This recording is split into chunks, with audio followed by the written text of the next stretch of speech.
আসসালামু আলাইকুম। কেমন আছেন সবাই? চলে আসলাম রান্না করতে। যেহেতু শুক্রবার একটু স্পেশাল কিছু রান্না করতে মন চাচ্ছিল, কিন্তু বাসায় এটুকুই আছে। জাস্ট কয়েকটা ইলিশ মাছ আছে আর পুল্লা আলু। তো ছেলেকে জিজ্ঞেস করলাম, তুমি কি খাবে? মুরগি রান্না করব নাকি মাছ?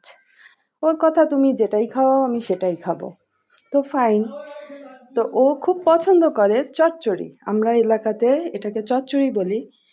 আলু চিকন করে কেটে পুল্লা অথবা বেগুন এরকম টাইপের সবজি দিয়ে বেশি করে পেঁয়াজ দিয়ে কাঁচামরিচ দিয়ে একসঙ্গে হাতে মেখে এই তরকারিটা রান্না করা হয়।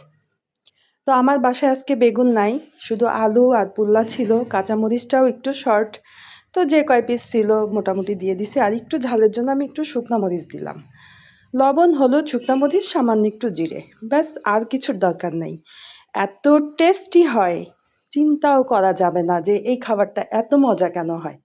যে কোনো মাছ এভাবে একটু মাখায়ে যদি অন্তত 10-15 মিনিট রেখে দেওয়া যায়, তাহলে তো আরো আরো আরো টেস্টি হয়ে যায়, ইয়াম্মি হয়ে যায় এক কথায়। খাবারটা শুধুমাত্র খাওয়ার জন্য কিন্তু আমরা খাই না।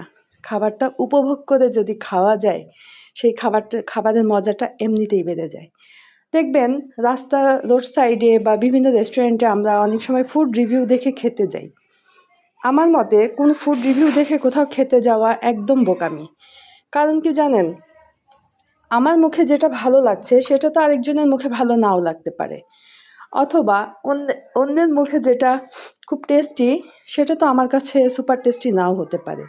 এই জন্য ফুড রিভিউ দেখে কখনোই খেতে যাওয়া উচিত না। তবে এই বাঙালি খাবারগুলোর কিন্তু মজাই অন্যরকম, বিশেষ করে অঞ্চলভিত্তিক যে রান্নাগুলো। তো আমাদের এলাকার এই চচ্চড়ি রান্নাটা, আর আমার হাতের চচ্চড়ি নাকি অনেক মজা হয়, সেটা আমার মাও বলে, আমার ছেলে বলে। আর ও যেহেতু এখন ঢাকাতে থাকে, ঢাকাতে তো এই ধরনের খাবারগুলো সেভাবে পায় না। তো ও যখন বাড়িতে আসে, আমি অ্যাভয়েড করি চিকেন, কারণ ঢাকাতে ও maximum time chicken fry, fast food, biryani এগুলো সবসময়ই খাচ্ছে। কারণ ও যে এরিয়ায় থাকে ওখানে খুব সাশ্রয়ী মূল্যে পাওয়া যায় ৮০ টাকার খিচুড়ি, ১০০ টাকার বিরিয়ানি বনানীতে। সেজন্য বাসায় আসলে আমি এই দুইটা আইটেম একটু অ্যাভয়েড করি, কারণ এই দুটা ও সবসময়ই খায়। চেষ্টা করি একটু হাতে করে, যেটা মানে আমরা ঘরোয়া যে রান্নাগুলা, এগুলাই ওকে একটু খাওয়ানোর চেষ্টা করি। আমার ছেলে কিন্তু সুন্দর রান্না করতে জানে, অথচ এমন অলসতা, ও ওখানে নাকি ওর রান্না করতে ভালো লাগে না। তা আমি তো ভাবতেছি